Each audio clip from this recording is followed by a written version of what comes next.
Koro mugi kowuok Migori to koro waringane nyaka gwenge mag Nyakach. Chenro mar gwenge wa makawuono ni Millicent Adhiambo miyo sigana mar gweng' ma Kasai mayudore Nyakach e kaunti ma Kisumu. Kasai ni nigang'o gini to remage ma jopiny ma odak kono koni gin gikaloe. Wadani mondo wawinjane gwenge wa makawuono kakolos kod Millicent Adhiambo.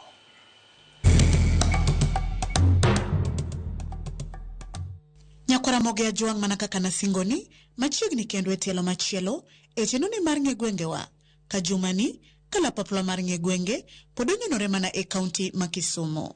Kuma owuok e gweng' ma ong'ere ni Anding'o Panga, Ofuyo ma oridore odhi Opiyo e gweng' ma ong'ere ni Kasai mayudore e sub kaunti ma Nyakach. Ka iselimo kata isewinjo kama iluongo ni Kasai kata Nyakach Kasai, ang'o mabiro e pachi miparo ni dinemi chak gweng' ni Kasai? Nyakwara mogi mana kaka pile wabagane na twaka yanga kod jogweng' makae ginyiswa ni to ginto pachgi mawiye paro nade ni ang'o madinemi chak gweng'gini ni Kasai. Gweng' mar Kasai ni ka onyuolwa to wayudo ka jodongo ni luonge ni Kasai.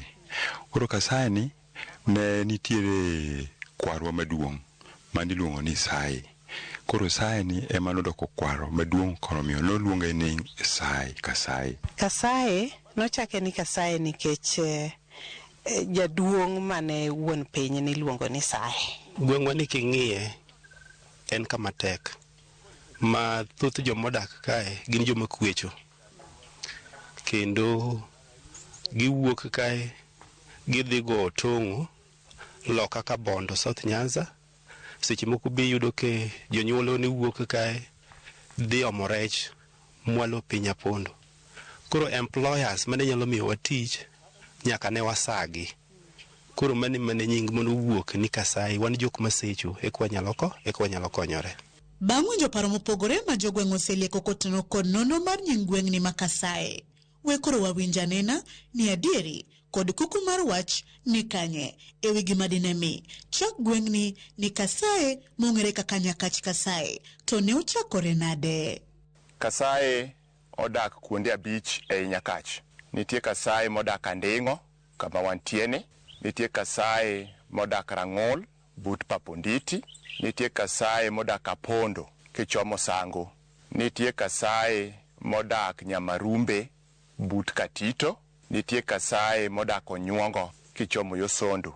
Aito nitie owetewa miluongo ni Jowatombori bende odak Sango. Mane kaka Kasai odak e piny Nyakach ka.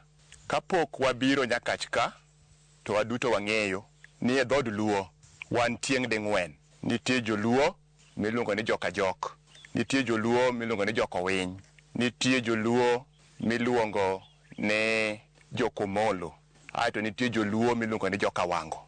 Wan Joka Jok. E Joka Jok kanyo wan Jokomoa. Omoa ni ema nonyuolo ng'ato miluongo ni Ogola. Aito Ogola nonyuolo Odongo. Odongo ni ema nyinge moro iluongo ni Sai nikech Odongo nogero dala. Ne nitie dhot manowe mane donjoga e dalano. To yawuot Odongo ne joma kiny ahinya. Yawuot Odongo gi ne bete rangagi kanyo. To dalano ne chiemo nitie ahinya. Nying Kasai moro iluongo ni Jokogola Modhi. Modhi no tiende mo ne ng'enye i dalano. Koro ji ne biro kwayo mo. To kapok idonjo to yawuot Odongo gi ne chendo kabisa. Koro nyaka ni sechi. Koro joma ne dhi kodongo wacho ni wadhi secho. To giloke ni kamiseche. Nying ne manoloko ni mudugo bedo ni Kasai. Nikech joma ne biro kanyo ne secho. Eka ang'iwe idonjo. To wuon dala to niluongo ni Odongo. Mae momiyo kidhi tibiro yudo kiluongo Kasai ya Kodongo. Kasai ya Kogola. Chi Odongo no niluongo na Kiro nyar Lwal. Kasai moko ibiro winjo kiluongo ni Kasai ya Kakiro. Mano ne dhako. Kata Kasai Kanyalwal. Kidhi kuondwa moko ibiro ka sikundwa moni wasare kiluongo ni Kanyalwal. Mano Kasai modak Rang'ol. Nyalwal no en short form mar Nyar Lwal. Bas mane kaka ne nying mar Kasai obiro. It was a nickname. To wuon dala to niluongo no Odongo. Kasai kata Nyakach Kasai humbe landore kod weche kata timbe mage. Kasai ka en kama no luongo ni Hadisip area. Ok en kama de beti tich yoti ahinya.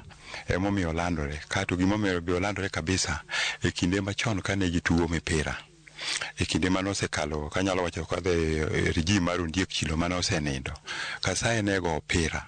Jo Kasai ndingo nego opira kabisa Kasai ka. Koro kane gidhi piem kod joma moko machalo Thudi Buoro, Sang'oru, gik machalo sikunde mamalogo, to tich gi maduong' nene loyo mipira. Timo gode gi hohni gi bunge kabisa gi le mag bungu. Kaluwore gi kaka piny matek oketowa ni nyaka wa develop skills. Kok gisomo to gidhi jua kali. Kidhi ewi got kamoro kacha tichalo ng'ama ni Golan Heights. Koro it's the highest point in Nyanza. Wan gi jowa mabendo sitingo bandechwa malo. Makoro tera noche haya. To koro Trevor Umbija. Nyakach Kasai jandingo panga. Jidendo ni nyakwar guoko cha pesa. Nyoro kanyo timo nwa gima pok nwaneno. A state function was here yesterday. Ndeke nyupi yobatheka.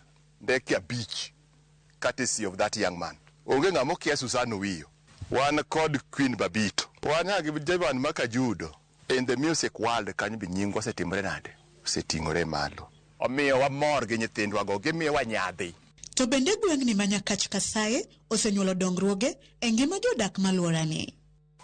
Sikunde moluoro Kasai ka wan gi sikunde machalo romo 4 kata bicha wacho kamano. Wan Gumbugo, wan Golasi, wan Kamtudi, wan Ndingo Panga primary gi secondary. To sikunde gi pogi bede e good position kech gedo mar girachi saidi molo kata sikunde mamoko. Manyiso ni dongruok mar sikul to go hospital okane kech wan hospital mamonde yude yath ok yot. Moloyo wan onge gimiluongo ni last mile connectivity e Kasai ka. To time nyaka jirani kadianga ma chiegni kodwa ka time. To wan wawegi to ok wanyal yude. Koro miyo aneno ka dongruok mar stima ni piny, pi ni piny, barabara wan go marach mogik e Kasai ka. Up to samawuoyi tanya wacho ni wantiere gi lokruok moko, dongruoge mamoko ma wanyalo neno matin to ka ahinya. Wan gi wuodwa miluongo ni Trevor Umbija. Trevor Umbija ande ncho notimo matek moyawo nwa ndara masani connect wa gi locations mamoko. Korka wach mar chiro the Greater Kasai location onge gi chiro malong'o. Wahao chiro Nyakwere kata Ramba kata Ringa. Dongruok osetimore to an kang'iye to pok otimore kaka dware. Nikech king'iyo road access waonge yo. Koro yudo ka roads mantiere gin moko mana mitimone gi maintenance, to maintenance no bok tim routinely. Kata bado ni jogweng'ni ma Nyakach Kasai kono dongruoge achiel ariyo adek ma gweng'ni osekelo negi. Rem kod kwayo mage magin go magineno ni ka omedi kel e gweng'ni ma Kasai to Kasai biro dongore metni machal kod gwenge mamoko. Wan onge gi police post e Kasai ka. Gima sirikal onego kelwa mokwongo dagi losonwa barabara. Nikech barabara ni maka dipo ni dwa gedi. To barabara ni ema source materials biro godo e school Kasai ka kata e osiptende wa. Koro ka gikelo nwa yo mokwongo, yo ma proper, kata okete mana third grade lam, to wanyalo yudo ni wan gi yo mokwongo. Kata mar ariyo koro gikelwa stima mondo ji oyud stima nikech wan kar ka onego bed ni wayudo stima watiyogo. Kata mar adek koro gikelwa pi. An gima nyalo kwayo ni ka inyalo konywa matim extension mar kiosks mag pi mondo mine okonyre oyud pi machiegni. Ng'eni ka pi onge to onge tich machielo ma miyo nyalo dhi timo. Mine chiwo as early as saa 9 ni dhi laro pi.